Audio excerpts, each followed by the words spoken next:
In this lesson, we'll be discussing indefinite and definite integrals. After learning the fundamental theorem of calculus, we know that, which is really cool, we know that to find the area under the curve, it turns out that all you have to do is take the antiderivative, the opposite of the derivative, which we are referring to as an indefinite integral. So, for example, well, with the fundamental theorem of calculus, we really focused on the abstract and understanding why this works the way it works. Now we're going to focus on exactly how you execute that and how you find an antiderivative. Some strategies for it, and then also, well, I'll get to more later. So, this notation is simply to say, tell me the antiderivative of x squared with respect to x. In other words, whatever you find, if you take the derivative with respect to x, you should get x squared.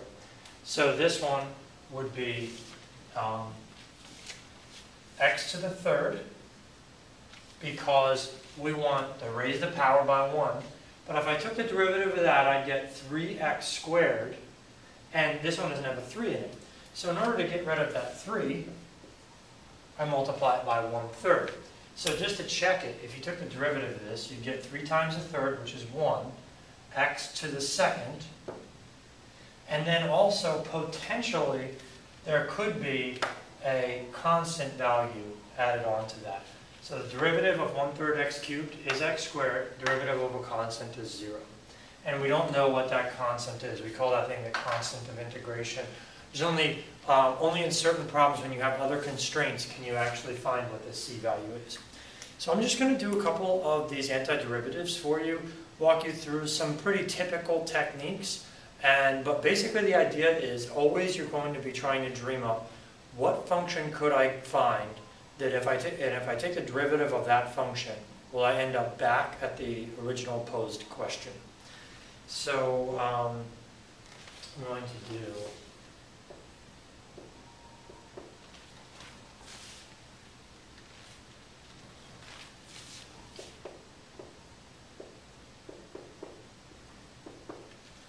this question. So it's the cubed root of x plus the cubed root of x squared. The first thing I'm going to do, since we're pretty strong with, hopefully with the power rule for differentiation, what I'm going to do is rewrite this as fractional exponents.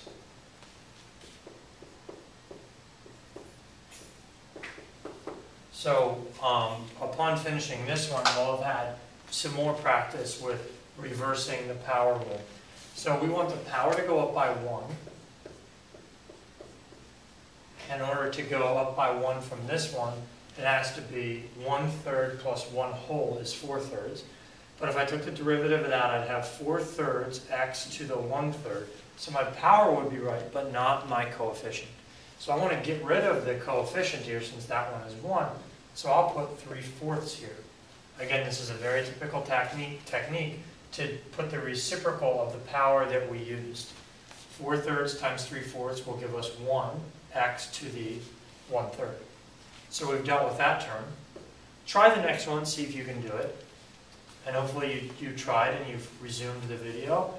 You'd get x to the 5/3 and then 3/5. And then add on to that a constant of integration.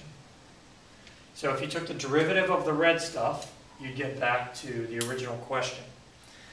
Okay, another power rule question.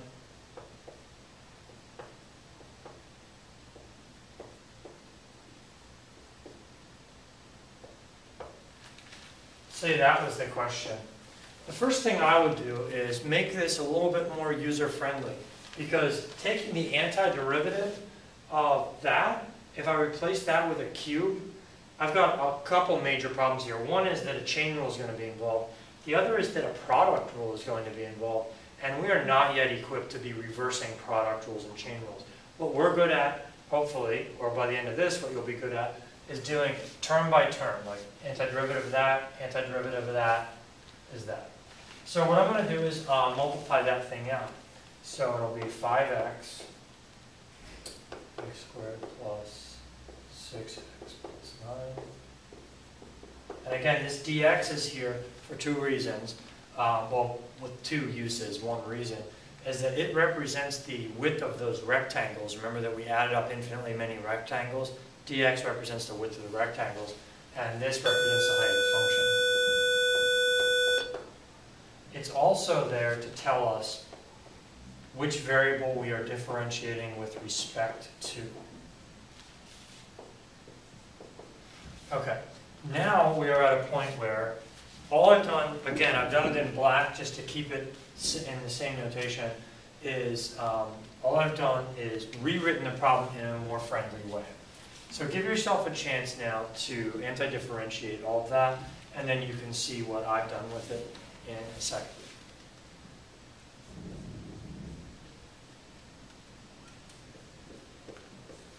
Okay, I did 5/4 because 4 times 5/4 is 5. And then the power would bump down 1. The next one has a cube on it. And if this was 10, 3 times 10 would give me 30. So you just have to be a little bit dynamic with just simple multiplication stuff. And that's 45x, so 45 over 2x squared. Plus, again, a constant. I'm not sure if you can see that, but I've added a constant down to the end. Yep, yeah, you can see. Okay, another. This time will involve e.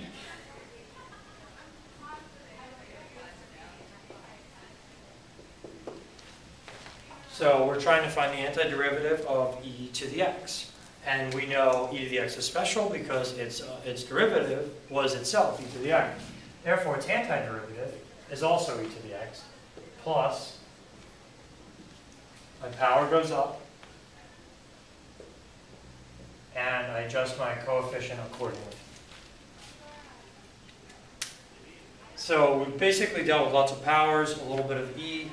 I'm going to do just a simple trig function, very simple. The integral of sine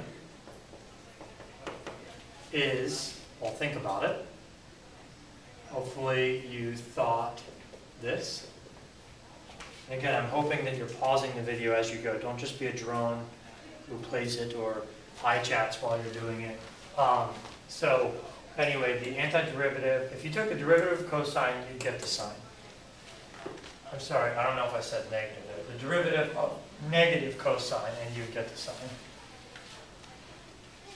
And as a last one, I will, so everything we've done so far, I gave you these two titles, indefinite and definite integrals. So far we've done a lot of indefinite integrals, meaning we've just found their antiderivatives, but we didn't actually measure an exact area under the curve, which is one of the things that integrals can do for us. For example, in this question, e to the x plus 2x squared makes some kind of curve. I found the integral of it, but I haven't found a specific area under the curve, or a definite area under the curve. So that's what we're heading at next, is definite integrals. And on definite integrals, you will have limits of integration. Don't worry, not like limits in your classical sense limits. Limits as in boundaries.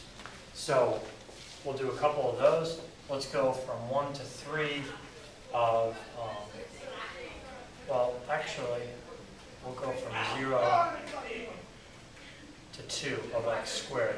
The reason I'm choosing to do this problem is in a previous video lesson, we actually added up infinitely many rectangles of this thing, and we found out that the area was 8/3, and we squeezed it together to find that. But what we're going to do now is we're going to anti-differentiate, and then we're going to evaluate. Remember, the fundamental theorem of calculus says all you have to do is plug this guy in and that guy in and subtract it, and you'll find your area under the curve. So actually, let me just write that first. Remember that the integral of a function from a to b is defined as the antiderivative evaluated at b minus the antiderivative evaluated at a. So again, maths. Take the antiderivative, plug that in. Take the antiderivative, plug a. So in our case, I'm going to be doing the antiderivative, which is x cubed over 3, or 1/3 x cubed. And then I'm going to evaluate it from x equals 0 to x equals 2. Yes, this is proper notation. It's a little strange. It's a little new. But all it basically is saying is make sure you plug into whatever's here. It could be a very long string of polynomial function or whatever. Whatever's here, you're going to plug that into it, get a number, plug that into it, get a number, and subtract them. So for our purposes, it will be 2 cubed over 3 minus 0 cubed over 3, which is 8/3. So that 8/3 would be the exact area under the curve of x squared from 0 to 2. And remember, graphically, this is basically finding this area, if that's 2. It's finding that exact area if that parabola, that part of the parabola I've drawn is y equals x squared. Okay, we will do one more. And that one is going to be the integral from 1 to 9 of 3x minus 2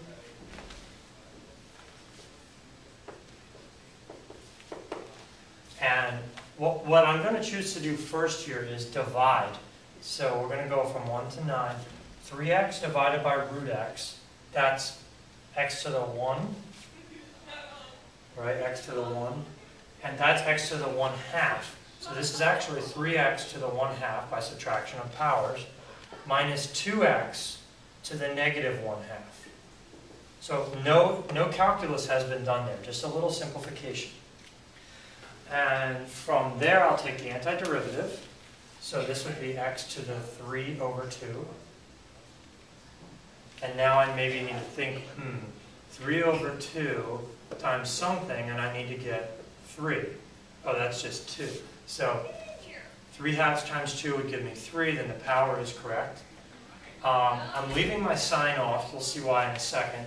This will become x to the positive 1/2, and 1/2 times 4 is 2, but I want it to be negative, actually, so I should put a negative in there. And I don't know if you've noticed, but I have made a conspicuous absence of my plus c here and a plus c here. If you think about putting, I'll put it in green, if you think about putting a little plus c right here, when you plug 2 in here, you'd get 8 over 3 plus c. Then you'd get 0 over 3 plus c. So the constants of integration are going to drop out when it comes time to find a definite integral. So you don't need to list them when it's a definite integral. You do need to list them with indefinites. Okay, and now from there we plug 9 in, and we plug 1 in, so 2, 9 to the 3/2, minus 4, 9 to the 1/2, minus 2 times 1 to the 3/2, minus 4 times 1 to the 1/2. And then calculate that and you'll get yourself an answer.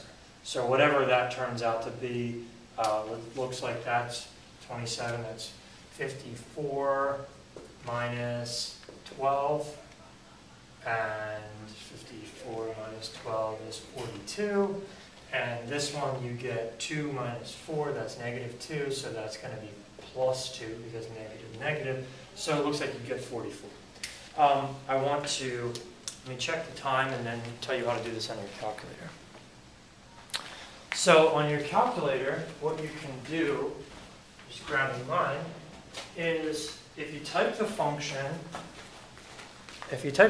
into your y equals menu, just type it right in there. I don't have mine typed in, but you're just going to type it in. And then if you hit second, calc, you'll see down here, it gives us an integral, choice number 7. So I'm hitting enter. And I don't have any function graphed in here. But if I did, let's just say I have 2x. So I'm going back to my calc and here. And what it's going to do is it's going to ask me lower limit. So in this case, I type in 1 and 9. Now I'm just using 2x. Sorry, they're going to give me an error here. But if you type in those limits and hit enter, you will have the integral. So there it is.